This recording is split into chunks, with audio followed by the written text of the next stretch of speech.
All right. Hello, Uncommon community. I'm Ryan, and we are back with the Uncommon cast from the studio. That's right. The studio is also a garage, which is why I'm dressed very warmly because it's 55 degrees in here, and that is very cold for the Southern California girl. I am Dawn, by the way, and excited to be here chatting with everybody today. I'm Cody. I also feel the need to talk about our setting. I don't want to talk about it anymore. This is a table that we made from a sign that was at our first event, which is really special. And I'm wearing double plaid, and Ryan's wearing double denim. Welcome. This is the Double Down podcast. I bet that's a different one. This is the Probably. Uncommon cast. Yeah, this is an Uncommon cast. You're in the Okay. right place. Here we go. I don't know where we're going this morning. Dawn, why don't you start us off? Start us off, Dawn. Here's the thing.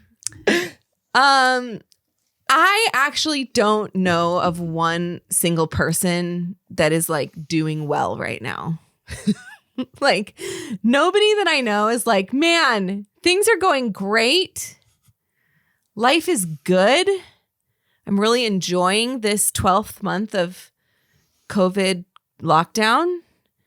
And I just feel at my most creative, my most just full of life that I've ever felt. I don't hear anybody saying that right now. Right. People may have pockets of goodness and finding like appreciating the good amongst the bad of pandemic and the world being disappointed at you and you being disappointed in yourself. But then those are the only moments of good. No one's going, oh, it's all good. Right? No. Yeah. Some days I'm okay. I'm okay with it. I'm like, this is fine. We're doing it. And some days it's just the struggle bus. and I'm an Enneagram 9. And for those of you who don't know what the Enneagram is, it's like a personality typing test thing. And 9s go to 3 in health. And that's like productivity and like really killing it, you know? And I feel so unproductive. So that energy that I get from being productive and accomplishing things, it just hasn't been there for a long time. And it's really frustrating, you know? And so today, when we were talking a few days ago about like, okay, what do we want to podcast on? Do we want to have a guest? And I was like, why don't we like just do a check-in? And Ryan's like get coffee. And I'm like, yeah, but then we'll record it and other people can listen to it. So that's what we're doing. We're just checking in because it's rough. And I feel like there are some days, you're right, Cody, that you're like, I am nailing this thing. I am doing amazing at Zoom school and I know what I'm cooking for dinner. And I like, what do we even do? Anyways, then there's other days where you're like, I literally cannot think of food or wash a dish ever again. And everybody in my house needs, like, I just need to go hide in the bathroom for a while. I'm not doing okay. And it's been rough. It's been friggin' rough. I thought it would be good to just like circle the wagons and just like check in for a little bit because here's what I know about myself. When things are hard and I am not doing well, I assume that it's my fault. I assume that I'm probably the only one that can't get their shit together. I assume that everybody else has probably figured out how to do this by now. And I'm probably the only one that feels unmotivated and uncreative and like the actual life force has been sucked out of me. That's the story that I tell myself. And in those moments, I hear my friend Leanna, in her words, say, what if it's not hard because you're failing? What if it's just hard? And I don't think we often grant ourselves the grace of being like, yeah, it's just hard. And it's been hard. And there's not like a light at the end of the tunnel for when it's going to be easier. Yeah. Well, and for so long, I think going in, we're a year into pandemic. I think everyone, as you started, you were okay, this is going to be 1 to 3 months. Right. Mm-hmm. And that went, and then it's okay, 1 to 3 months again, it'll be summer. Yeah. Okay. And then it's going to be fall. Now it's going to be December. Mm-hmm. And now it's going to be March and then June. And so that as the normality keeps getting pushed back, the optimism of this is just a short season begins to get old and make your heart weary. Mm-hmm. Yeah. And the more and more that you connect with people, those that you are connecting with, because some of our hearts feel so empty right now that we're just not being able to connect with people enough, Mm-hmm. right? But when you do connect, you realize everyone is kind of in that same boat, Yeah. right? And not that there's any fix in talking about it, but there's connection when you talk about it. Mm-hmm. Mm-hmm. I went back to something I had written actually a really long time ago, and felt like I was speaking to myself in those moments. 3 years ago when I wrote it, and the idea that I had kind of written out was that we often hide the fact that we're struggling. We hide the fact that we're messy. We hide the fact that, fill in the blank with our own personal brand of shame that we like to heap on ourselves, because we assume that others would be repelled by the truth of who we are, the truth of our messiness, the truth of our shame. And in fact, I find that the opposite is true, but we don't often test the theory. See, I find that when we share about our own struggles, just like Ryan was saying, it doesn't fix it, but it does this amazing thing of making you feel less alone in it. Mm-hmm.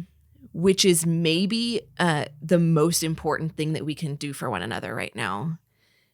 Right? There's no, I don't have, frankly, the energy or the capacity to fix anybody else. I can't even fix myself. But what I can do is be real about my own struggles and then just sit with people in the mess for a little bit. Mm-hmm. And as an Enneagram 7, I don't like to sit in messes. Mm-hmm. I would much rather be optimistic and think we're just around the corner from some amazing thing. Mm-hmm. But I don't think it's true anymore Yeah. right now. Well, and for us, I feel like we're all pretty optimistic people. Yeah.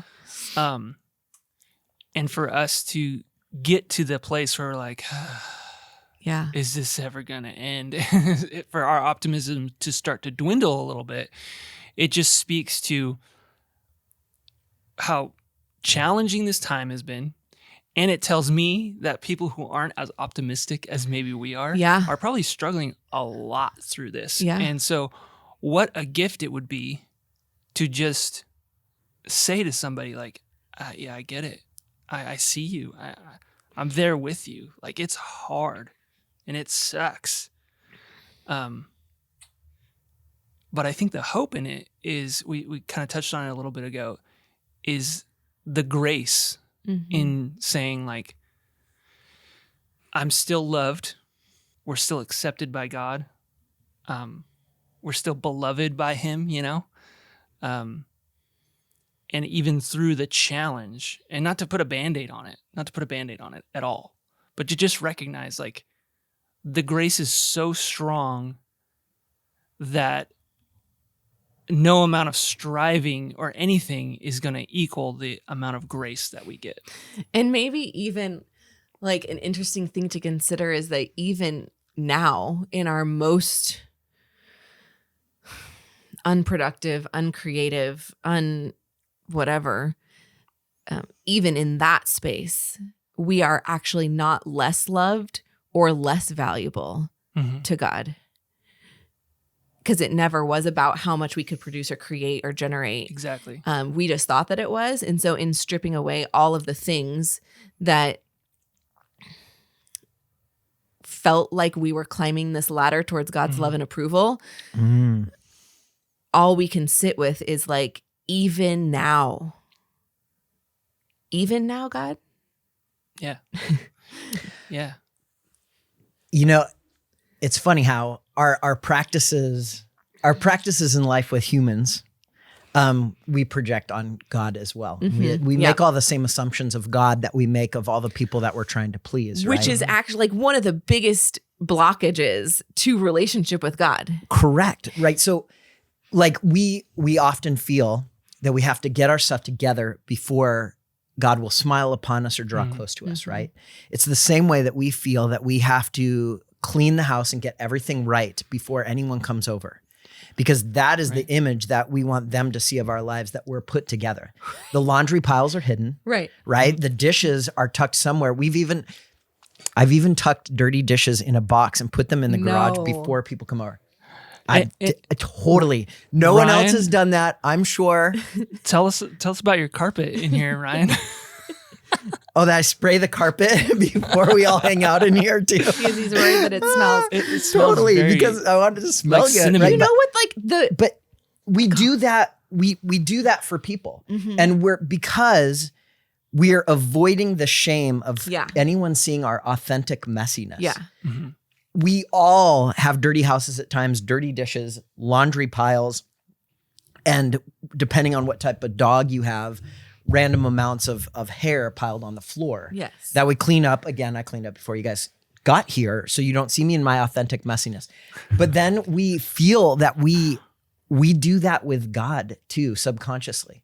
That we need to, before I have a really good prayer session or really talk with God about what's on my heart and my needs, I better do something nice today and read the Bible so I can check those boxes. And then God will smile upon me to hear the need of my heart. And okay, so that makes me think two thoughts. One is like, what is it in us? Okay, if it's common to all humanity that we have laundry piles and dirty dishes and just things in life that are out of control, like for goodness sakes, I can't do all of the freaking things. Yeah. I can't do it. So sometimes it's the laundry, sometimes it's the dishes, but don't ask me to have them all done at the same time. I can't do it. So then why do we feel like this compulsion to hide that truth from other people? Because they're going to judge us for the exact same thing that they do. And instead, what if we were just like, I didn't get to the laundry today, but I value relationship more than tidiness, more than your perception of my lack of mess, even though that's not the authentic me. So I'm going to clean up my shit before you come over. Like, why don't we just, I'm not saying like, let's live like freaking disgusting people. I'm just saying sometimes things are out of order in my brain and in my house. Right. Can I just invite you into that space? I think the gem and the treasure of reconnecting in a time like now where we all feel like we need to reconnect with other people and we're coming out of something that was and we're hoping for a better future tomorrow, but we're all still in this place. Maybe the best gift that we can give relationships is to be brave with authenticity as to the mess that we feel now. And when you're brave with leading into authenticity and allowing people to just see your imperfection, it allows them to feel understood. Yep. And it allows them to go, oh, I can take down the front and I can be real with you. And then all of a sudden you have that intimacy, that closeness, that reconnection with people that you felt far from. Yeah. What if our being true and authentic about our own messiness actually would set other people free? Okay, Brene. That's so Brene Brown, right? Yeah. It's the bravery of authenticity that allows and actually instigates others to be authentic in their real selves and to go, as well. Oh, I don't have to be ashamed by that thing. Right. Oh, I'm not the only one. Yeah. And the funny thing is that I think that extends to our messiness and when we bring the best of ourselves. What if we bring our authentic messiness and where we're falling short and just say, I'm just not good at that. And what if we also bring the best of who we are to any given situation, people see our authentic selves and they're able to respond in kind and bring their authentic self. Right. Yeah. And I actually don't think, like, I think when we are able to show up with all of our stuff, that is the best of who we are. Yeah. Because it's not having to put the dirty pieces in a box and shove it in the garage, right? Yeah, like, right. it's just like, I am awesome and awful all at once. And, and here I am. Like, let's that. do Yeah, this, that's right? a good way to put it. Awesome and awful all at once. Yeah. That's all of us. That's the title of this podcast. Awesome and awful. So then it makes me think, right? Like, how do we relating all of this back to God, to the creator, to the bigger power, right? And we know, like, in the Christian stories, Jesus came to earth to kind of represent God in human skin. I know, I regret that I said that immediately. God as a human, what God would be like if he were a human, right? There you go. And what do we see Jesus doing? What I don't see is Jesus being overly concerned with how much people had their shit together. I don't see him standing far away from people and kind of calling out like, hey, once you get better at that, let's talk. What I see is him like actually coming close to people and being like, yeah, you're kind of a mess. Well, and those are the ones that he seemed to not only draw close to, but those are the ones that he lifted up.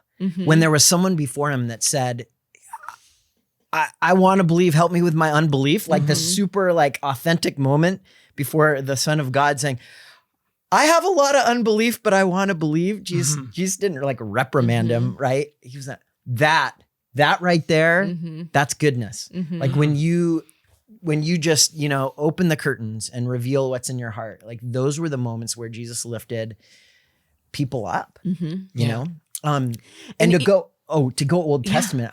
You want to? Well, on that, before we go Old Testament, it actually, like, when you think of, there's this story in the Bible of this young rich guy, and he came to Jesus and basically was like, hey, like, how do I actually live?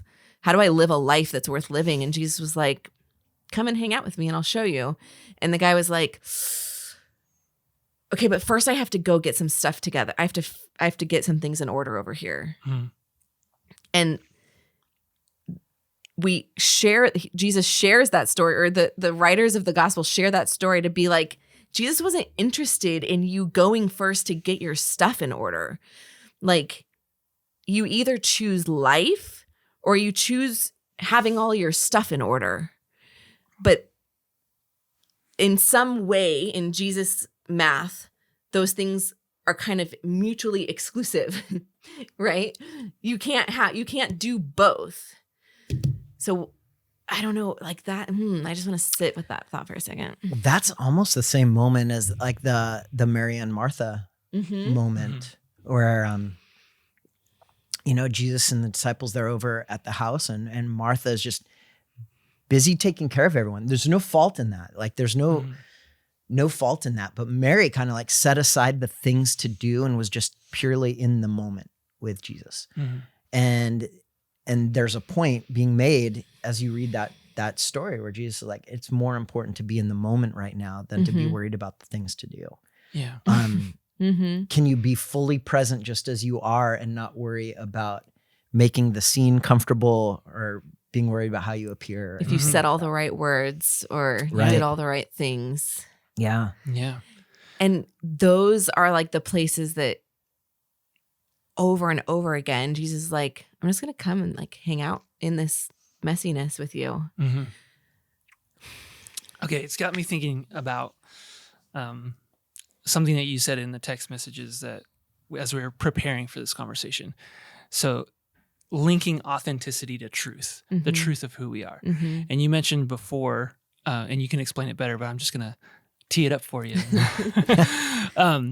But you mentioned before the kind of juxtaposition of darkness and light and truth and lies, and how, darkness can't exist when there's light and lies can't exist when there's truth. Yeah. Exposing the lies with truth. And what if the truth of who we are, Right. even if it's messy, expels the lies that we tell ourselves Yes. about ourselves? Yeah. And not only the lies that we tell ourselves, but the lies that we perpetuate in other people by by them thinking that we have our act together. Yeah, totally. Right. So there's this idea, right? And like, this is an old youth group symbolism that we used to teach our middle schoolers, right? That is just so good that we hung on to it forever. That we often think that light and dark are equal opposite forces, right? That light is over here and dark is over here. And if they meet in the middle, it's like gray, right? But it's like this scale of light to dark. And in reality, if you've ever interacted with darkness, light dispels darkness, right? Darkness can't exist where light is. So if you walk into a dark room and you turn on the lights, it's not like there's suddenly a gradient of light to dark. There is no more darkness left. The light came on and the darkness can't exist where light is. That's just science, I think. Sounds right. Well, light is a force, right? Where darkness is just the absence of light. Yeah. Right? And so in that same way, when we think about ourselves, shame and disappointment and the lies that we tell ourselves can't exist where truth is. So when we turn on the light of who we really are or what the truth is about us, we can't allow that shame to exist in the same place where truth is. So truth is to shame and lies what light is to dark. Yeah. And even if the truth is messy. Yeah. Because even in that messiness, the truth is you are loved. Right. You're accepted. Yeah. You're not alone. You're not alone. You're seen. Yeah. So I love that imagery because initially when you think about it, it's like, oh, well, but the truth of who I am is messy and that's not good. That's not virtuous. We associate it with having these virtues that we can strive towards, but I love the imagery that even in our messy authenticity and the truth of who we are, God still looks at us and says, I love you. And that's the real truth. That's the real truth that expels all the lies. That's right. So that's the Old Testament picture that's bringing this up. Yeah. So 1 Kings 19. Do pastors know Elijah- all scripture references? All scripture references. Good, because I'm going pastors to ask know. you about one that I was trying to think of. I can't remember. Yeah, no. So, right. This is just one I've gone to so many times. And no, I can't tell you the verse, but I know the chapter, right? So Good enough. bonus points, right? Okay. Caves. There is this moment in that chapter. So you make fun of the 1 Kings 19 reference. Just go read it. 1 Kings 19. So Elijah's having this dark moment of the soul. Like he just had this high point in his life. Absolutely awesome. There was fire. It was crazy, right? But popularity, fame. Then he goes to this dark moment where he realizes someone wants to kill him, right? And Which isn't, I mean, it always is like when you think everything is so great and you find out, oh my gosh, these people were thinking horrible thoughts about me all along, that it like Right. doubles the crash. Because you thought things were good, Yeah. but then you find out someone doesn't like you, or you disappointed someone, Yeah. or you offended someone, Yeah. right? So then he's in this moment where there's like, but I'm not pleasing everyone, right? And he goes into this total dark night of the soul where he goes and hides in a cave, and he gets to a point where I'd be better off dead, right? But that's where God enters the scene and says, "What are you doing? Why are you hiding in the dark? And I think so many of us do want to hide in the dark because it hides our imperfections, right? But God meets him there and doesn't get in his face, right? God goes, okay, I want to give you food. I want to give you rest. And I want to connect with your heart. And I want to point out the fact that I am meeting you in your darkness. I'm meeting you in your hiding because there's a phrase in the Old Testament too, the God who sees me, right? And God meets him in that moment and whispers, what are you doing? Why are you in here? And I think the reason why is because God just wants us to be real and goes, I'm freaking afraid. I'm afraid. I'm freaking out right now. I'm disappointed in myself. Other people are disappointed. I'm ashamed. Who am I? What am I doing? What is my purpose? Like this just real authentic questioning of being open about all the big questions on our hearts. And then God's response isn't like, yeah, you really screwed up. No, it was like, hey, get some rest. Here's some food, right? Take a nap. And overwhelmingly, God is saying, I'm with you. I'm with you here in this moment of disappointment in who you are. And because that is the God of love who draws close to us in our darkness, right? Yeah. And draws us out into the light. And I think as we do that for others, when we can be authentic and reveal kind of some of the disappointment in our own lives, it allows others to be brave that way too, and allows us to enter each other's darkness in a sense and draw one another into light. Yeah. Or even just keep each other company there for a little bit. Oh, yeah. Oh, yes. Yeah. That reminds me of the story from the podcast. Yeah, totally. Can you just talk about meeting someone giving someone company? What was the phrase? I'm going to find you where you are and keep you company there for a while. Oh, I love that. Jen Hatmaker was interviewing a man who spent most of his professional career as a suicide counselor. So counseling people who he specifically dealt with people who had multiple suicide attempts. And he told the story of this one woman early in his career that kind of shaped how he was going to deal with people moving forward. And he was like, you've been in a lot of therapies. You've done all of the tricks. You've tried all of the tools. What if we don't do any of that, if that's okay? He's like, what if instead I just find you where you are and keep you company there for a while? And if that isn't what all of us want in those moments, is just to be found where you are. Yeah. And not be like, hey, get out of there. What are you doing? But just be like, hey, can I just hang out with you for a little bit? And like, that's what God did for Elijah. He's like, hey, I'm gonna bring you some snacks. I'm just going to hang out. Yeah. Right. I'm going to keep you company in this space for a while. And what a gift to not only receive that, but to give that to others. It reminds me of that video of Brene Brown, second Brene. Oh, yes. I thought, yeah. Second reference. Brene reference. We need a bell. Ding. Yeah. Where there's this person that they're down in a hole and somebody comes by and like, hey, what you doing down there? You okay? Yeah. You want a sandwich? They're like, no. And then someone comes down and they're like, oh, hey, I'm going to come down into the pit with you and just sit with you for a while. Yeah. And the huge difference between like, oh, are you okay? I'm up here. I'm okay. To, I'm going to come down where you are and sit in the messiness with you.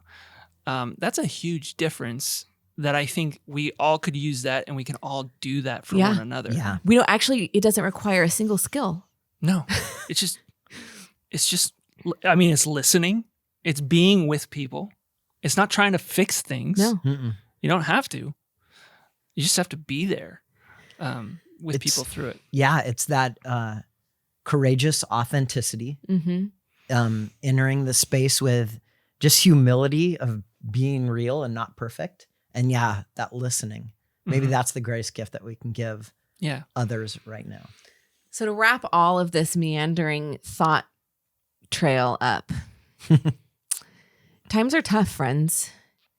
And it's okay if you're not okay, because most of us aren't right now.